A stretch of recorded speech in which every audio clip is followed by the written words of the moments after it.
kinatamisan kadyo ang sabaw ani guys.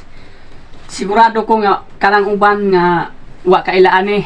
Mo tana din na mo comment unsa man ang dahon na dol nga dyan na. Pero kini siya dol. Guys, dahon na bago, dahon sa bago. Kinatamisan kadyo ang sabaw ani. Paresan ani, kubasa. Ag makarelate kidani kining laking probinsya rin guys. Kay kining dahon na sa mga lasang na dyan makuha guys. Ug napod sa mga tanam-tanam aning ato ang gilid sa bay. Pwede pod. Kini talag siya rin guys kay moodlot rin siya guys og Marso, Abril nga na. Kini pero nga ron wa na, bihira na mga dahon udlot nga ni guys.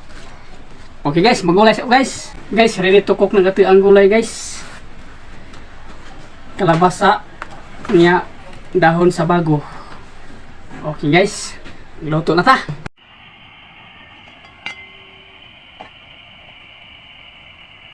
Okay guys, di ana gato ang gulay nga bago o kubasa, luto na guys. Oh. Perfect lami asabaw oy. Oy. Nya. Ginamos with kalamansi.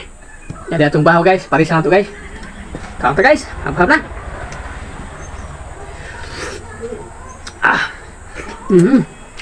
Mami as gulay bago guys. Kanta isag sabaw. Init naman kadyo.